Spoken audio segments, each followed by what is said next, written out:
here's the thing. Do you trust them to do the job correctly? If you can't say unequivocally yes, maybe with some more tools or with training, but yes, I trust them. I trust that they can do the job. I just have to give them more clarity, or I have to remind them what they committed to. I still trust them. Then you don't have to terminate. The minute you're like, I don't even think they could do it if I gave them the whole script. I don't think they could do it. Then why are we wasting our time? This is not for them. They can go be successful somewhere else. So these are the things we're talking about. Let's talk a little bit more about these 3 types of talks. So if you're not sure, you're going to ask yourself, if you feel like you believe they have the experience and skills to perform the job, and you believe you may not have been clear with explaining the responsibilities. Maybe they didn't know that they also had to stock the back room or take inventory.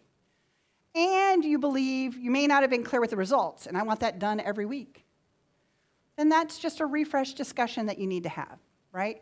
I know the tools that I gave them in my communication were not successful. I'm going to take the time to get that really clear in my mind so that I can communicate that to them. I'm going to write it down, redo the job description, whatever it is we can do to give them tools to understand how to be successful. Make sense? Then you're going to sit down with them and have that conversation. So the second one is, can you say this? Can you say, I believe that they have the experience and skills to perform the job fully. I do believe that. They could. But they do not deliver all the results acceptably. They do some things okay, but not everything. And they might sometimes be professional, sometimes be a little goofy. I just feel like we need to reset that the professionalism needs to be there all the time. If these are the thoughts you're having, you need to have the reset discussion. This one's a little harsher because it's, okay, I'm pretty sure we had this conversation. Don't say pretty sure, that's bad English, but you know. Say, we had this discussion when you started, but I'm noticing that not all of your responsibilities are getting done in the time frame that we needed. So I would like today, you and I, to go back through your job description line by line, and let's see what you are comfortable with, where you have problems. Let's set you up for success. Because let me be clear, to be successful in this position, you need to handle all of these responsibilities all of the time. Are you ready? And you go into the conversation. We're telling them how to do the job successfully. We're not actually looking for them to be failures. We want to give them the opportunity. And so what this requires is in that conversation, line by line, you have to say, when I say I want you to greet every client as soon as they come in the door, do you know that I mean literally within 30 seconds or a minute, you should be standing up and walking towards the door? No, I just thought you meant like after I got done doing what I was doing, I should pay them attention. That's different. They just didn't know how serious you were, right? And sometimes when we are explaining jobs, everybody must know that professionally you would get up quickly. When I say greet them, I mean immediately, I mean now, I mean stop what you're doing, do everything. No, people have different impressions, and they've worked for different bosses who might not have cared about the things you cared about. So we have to give them the space to ask questions and get clear. So this is for somebody you want to save, that you think maybe doesn't quite understand how serious and how consistent you expect them to be successful, stay employed in this job, right? So that's for this person. Oh, you're rolling your eyes. I was making sure. It's a thing that can be done. People, this is for the person you want to, that you still trust, that you think they could do the job if I had the right tools, but they're just not getting it right. So we're going to give them one more chance. But this conversation will have consequences, and we'll talk about that in a little bit. Yes, I got there. All right. Now, the release. If you're not sure, you're going to ask yourself these questions. And if you can say yes, we have to have conversations. If you say yes to one of them, I do not believe that they have the experience and skills to perform the job fully. Right? So the interview, we thought they did. They showed up. They do not have the skills and experience they said. They do not deliver all of their results acceptably, and you've lost trust. You don't believe they could do it even if they tried. And they do not demonstrate professional demeanor, performance in either their demeanor or effort. They're just not even trying. That's okay. That's another reason you can get rid of somebody. If they're not going to try put in the effort that you would, handle it the way that you're training people to, we can let them go. They're not doing the job successfully. And that's when you know you're ready for the release discussion. Those are the 3 talks. So how do we make it less emotional and less stressful? First of all, I need you to understand, yes, you are the judge. And in fact, it's your responsibility to judge them. But judge is not a bad thing. It's assessing whether something is meeting the standard, assessing whether something is actually getting the job done. It's an assessment. Yes, you are the decider.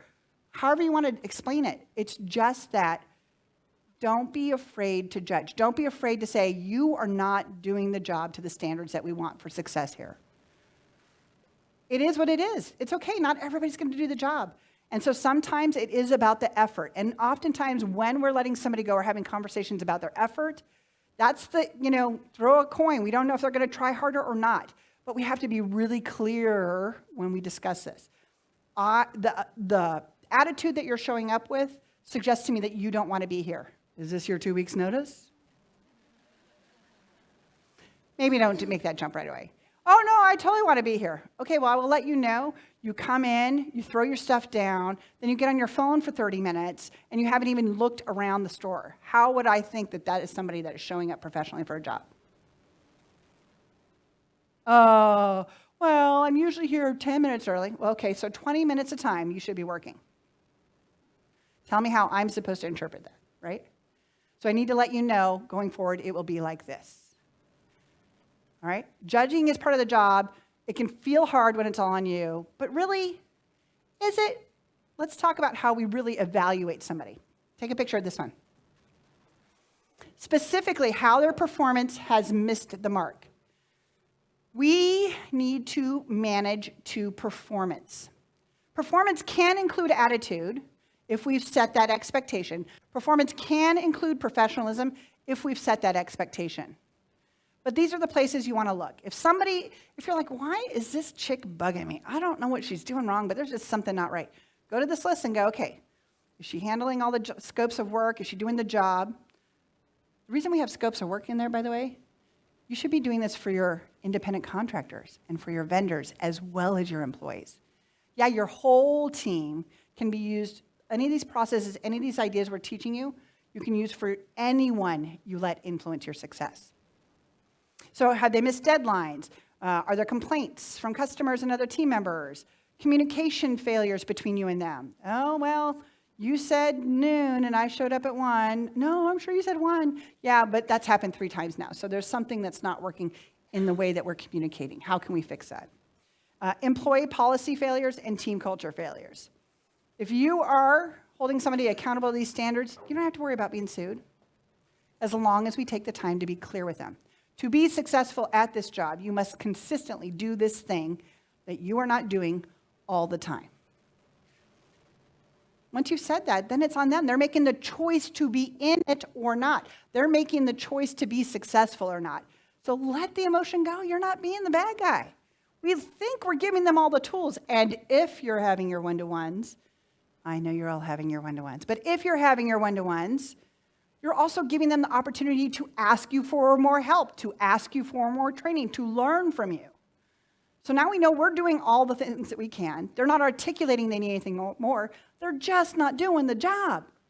That means they got to go. So now we just have to start looking for what the issue is. Everybody following? I know, fun stuff, right? Fun stuff. Okay. Once you've written it down, you will find a release of stress. When you go through the exercise of actually looking at all their performance, you can actually see why you've been frustrated, upset, and overworked. And oftentimes that list is so much bigger than you think it was going to be. You're like, damn, I let this go on too long. So it does take your stress level down. You might be a little pissed at first. Ugh, I didn't realize it was this bad. Forgive yourself. We're all living, we're learning, we have a million things going on. But the minute we identify the problem, we should be addressing it. That's how they get a chance for success, right? Everybody follow? All right. It was them all along because they're not putting in the effort. They overpromised. They're not the people that they thought they were going to be or that you thought they were going to be, right? So let's make a plan. I love a plan. I love planning. And I am always planning for success, right? Don't make a plan for all the bad things. Yes, bad things could happen. You'll be fine, whatever that could be. But having a plan for success mitigates the opportunity for, the table flip and it could happen because some people just are not stable. And I will tell you this, here's the worst part is, you guys, there are manipulators out there. I know. There are people that are going to lie to your face. And the worst case is they've really encased themselves with people that support that. So there are people that will get through your great vetting process. It just happens sometimes. But just get quick about letting them go. As soon as you feel that ick in your stomach, listen to the ick. When your stomach is like, ooh, your intuition's like, I love this person, then you go to the process. You only get to listen to the intuition when it's warning you, because it's right. There's something not right. But when it's excited, your intuition gets excited for a lot of reasons, and it doesn't understand your job description. So follow your process then. Does that make sense? All right. So the plan. Write it down. Don't wing it. Please don't wing firing people. Please, please, please, please. Please don't wing the idea of how you're going to get them to improve. Don't wing it. Write a specific lead-in. How are you going to greet them? This is not the time to be chatting about the concert you went to last week, right? We're not trying to make them feel comfortable. It's okay if they're uncomfortable, because you know what? They're in trouble. Let's be clear, right? So to mislead them by being nice when they come in is really going to confuse the tone when you try to shift. So just get to the point as soon as they come in. Come in, please shut the door. Write a specific lead-in.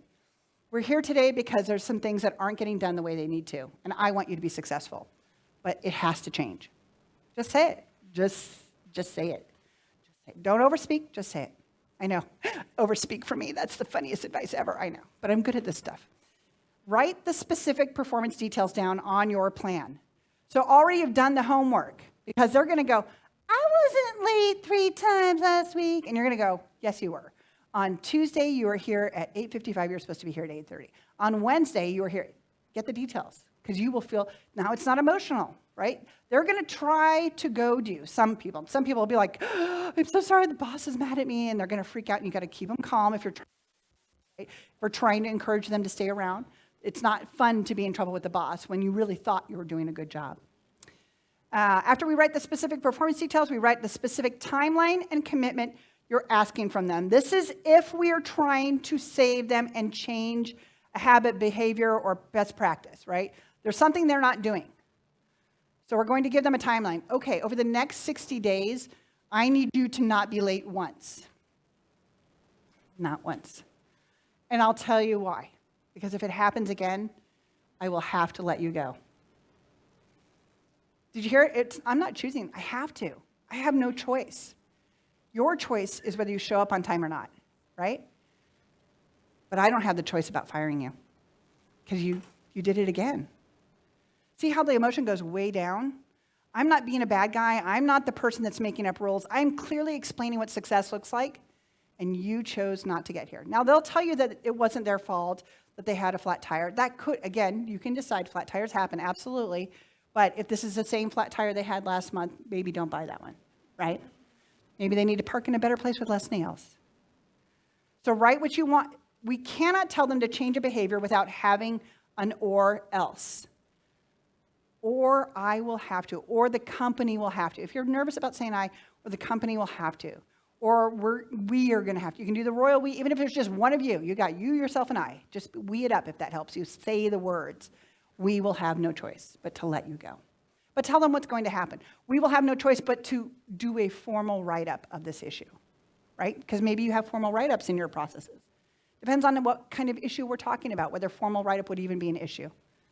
If you ever call one of our clients a bitch again, even if you meant it cheeky, like, hey, bitch, we will have no choice but to let you go, right? It happens. So just get clear what's going to happen, when's going to happen. Write clarifying questions and close. So what I mean by that is, for every kind of talk, we might have to do different things, right? So and I think we have it further in the slides, but now I can't remember. If we're firing them, the clarifying question, are we going to let them ask questions? Usually no. Usually we're just like, this is when you'll get your last check. I need to get the key from you. Let's walk out together, open the door, right? That's it. But if they're going to have a chance at success, you have to allow them to ask you questions and get clear on what questions they could. Oh, if I'm saying 60 days, they're going to ask, what if I have this? Try to think through some of the questions they could ask so you could have a little answer written down. Because in the moment when they're like stressed out, they're like, I didn't want to. You're going to kind of freeze and go, oh, we'll figure it out. It'll be okay. It'll be okay. No, your business needs you to be consistent and to hold them accountable. We don't have to be mean about it, like, figure it out, bitch. That's not my problem. That's not our job either. We have to help them understand what success is. We have to help them be successful. But at some point, it is clearly articulated. They don't have any more questions. They understand what needs to be done, and now they can choose to do it or not. And depending on how harsh that conversation is, you might be placing an ad right then and there. Just saying. It's a tip. So the talk, how do you say it? These are your best practices for the talk. This is not the firing the talk, actually, this is for the first two predominantly. Keep the conversation focused. If they're like, but what about that time? But what about that time? Look, right now we're here just to find a resolution to this issue. How can we do this successfully? Get you over the line. Explain what you've observed and discovered for the performance issue, right? If we're trying to save them, I was late 3 times? Really? Are you sure? Yes, let me tell you the details. Like, they might not even be aware of whatever the problem is. I sound like that when I talk to people. I don't mean that. They might not know the tone of voice they're using. It happens. If you ask them to explain their choices, this is where you're listening. Don't give them excuses. What were you thinking when you called her a bitch? Seriously, like, ask them. Especially with somebody you want to save. What were you thinking? Oh, she just reminded me of my sister-in-law, and I can't stand her. And she just picked at me, and I was trying, and you're like, okay, now I understand. So let's talk about what you could do differently next time, right? This is your teaching opportunity if you're trying to save a person. Next time you have to come get me instead of dealing with a client. You don't have to push through it. Find somebody to help you get through that, right? But if we ask them a question, just stop and let them say what they got to say, because you're going to hear things that you might not know. Create new expectations for acceptable performance, behavior, and habits. Don't tell them, do it better. Better's not a thing. Better's relative. It doesn't mean anything. I want you to get up from the desk within 30 seconds of every human that walks through that door. I don't care if it's a UPS driver or if it's a client. I want you to get up, stand up, and walk towards the door. Tell them what success looks like. That's how they can be successful. Clearly and without apology, explain the possible consequences. I'm sorry, I don't really want to, but if you break this rule again, I know it's going to be annoying, and it's not going to be fun for me. They don't care that it's not going to be fun for you. Don't talk about yourself when you're firing people or threatening to fire them. If it happens again, I will have no choice but to let you go. If it happens again, we will have no choice but to fire you. If it happens again, the company will be required to terminate you. Say it whichever way, but be clear. Or maybe if it happens again, we will have to have a formal performance write-up, right? And that's where you physically write down the incident that happened. You have them sign and you sign, and that one also is very clear, details what would happen if it happens again after that time, right? And use plain language. So here's my story. So I'm getting ready to fire someone. I used to manage law firms, not an attorney, boss them around. And walk into this paralegal's office, ready to fire her. And I was like, I think you know why we're talking today. And she goes, yes, I know, because it was the 3rd time we talked about this issue. I was like, okay, today's your last day with the company. And she goes, what? Like she was fit, like I hit her. And I'm like, who is she talking to? This is our 3rd guy. She literally had to know. And I had said something to the effect during our performance issues, had been like, or else this isn't going to work out for us, or else we won't be able to continue. But whatever I had said, it wasn't fired, terminated, let go. And this person was from another country. People didn't get fired, terminated, or let go. They might have got sent home without pay. They might have got dinged in some way. But tenure was not an issue because people just didn't get fired. So there was a conversation issue, right? A communication issue. So I said, let me be clear. If I come in and we discuss this one more time, you will be fired and no longer work at this firm. She goes, okay. And she immediately rectified the situation, never had the conversation again. So if you've got people that are underperforming, make sure it's not your communication. Make sure you're not the problem. Are you assuming that you're saying what you want? And you will know that by asking for clarity. You will know that. Do you understand? What does it mean to you? How do you think that you will handle this going forward? Ask them to tell you back what they interpreted you just explained to them. Because I think I'm pretty clear.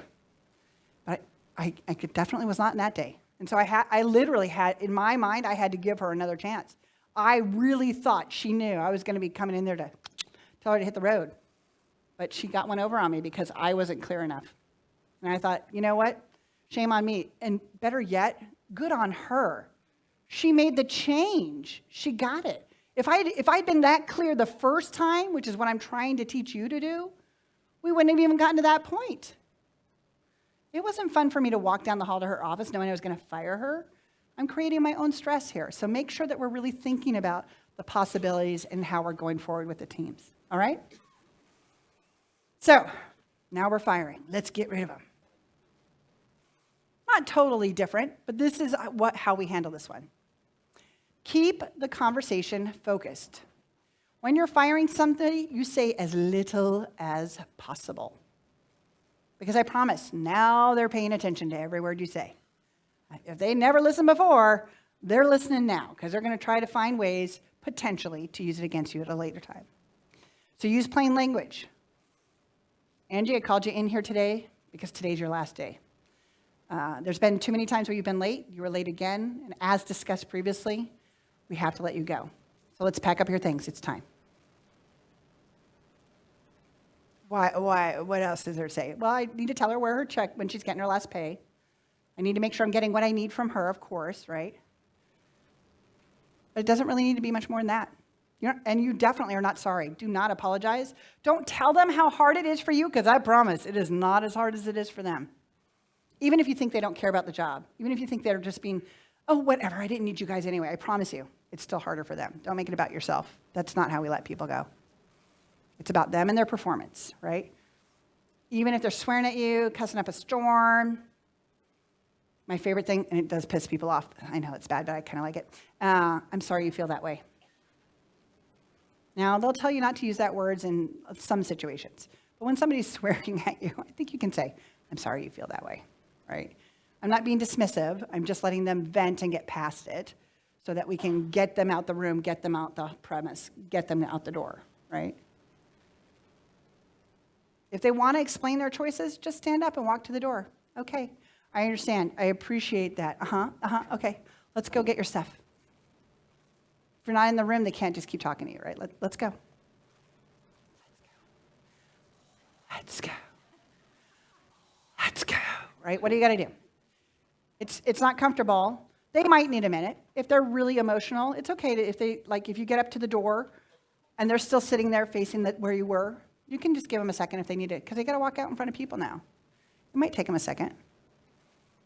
It's not in your best protection to let them just walk around the property. It doesn't feel comfortable walking them to their stuff, but it's what you should do. And you should grab their stuff. You can say, hey, let's go out and grab your stuff and we'll bring it in here and you can give me my key, but you don't leave them alone. It's not in your best interest. So let's talk about a chance, right? Your business deserves the results it needs. That's why you hired. And no amount of chances will keep your company moving forward. It's just not going to happen.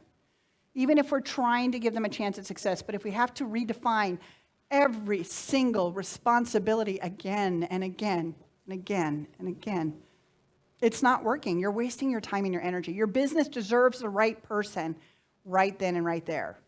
So as soon as you know, oh, I did it, I made a mistake, this is not the right person, get them out, because they're poisoning your team. They're poisoning your reputation. They're poisoning your sanity, right? As soon as you know. So all the people who raise their hands, I didn't see you, don't worry, I can't call you out. But know that it's time for you to schedule that time. Time to sit down, get clear what you want from them, time to hold them accountable, and time to set them free if that's what they need so they can go find a job that they will be successful at. Because you're just creating your own chaos. You're making yourself crazy. You deserve better. All right, I got another one. So we did a role play, Boss Action clients and myself, of the 3 different types of talks. Because they're like, I know what you guys are thinking. You're like, Talmar, but what if they say this? But what if they say that? This is a role play with 3 of the 3 different talks. If you sign up for it, you can get access to watch it. I don't remember how long it is. I'm sorry. It's either 23 minutes or 43 minutes. So there you go. That's what I remember. But it will give you a confidence. Just sometimes knowing what could happen or seeing how it plays out lets you feel a little more confident going into your own conversations. So 3. Did you ever get 2? Okay, hang on. Let's see that. Are you ready? 1. All right. So just to recap. You learned how to hold accountable an underperforming team member while stepping into your boss role. You learned that taking the time to get clear and make a plan allows for success, even if success is letting somebody go, because that's letting your business grow. And you saw that being a boss is about surrounding yourself with the people who can build your company. You deserve that.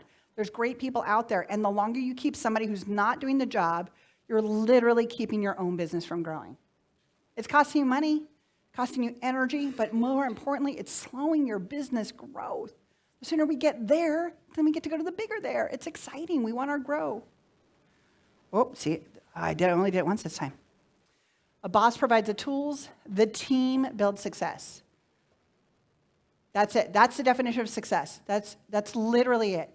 When you are accessible and you've built and you've given and you allow your team to get to you and ask the questions, they will get out there and do their jobs and rock it for you.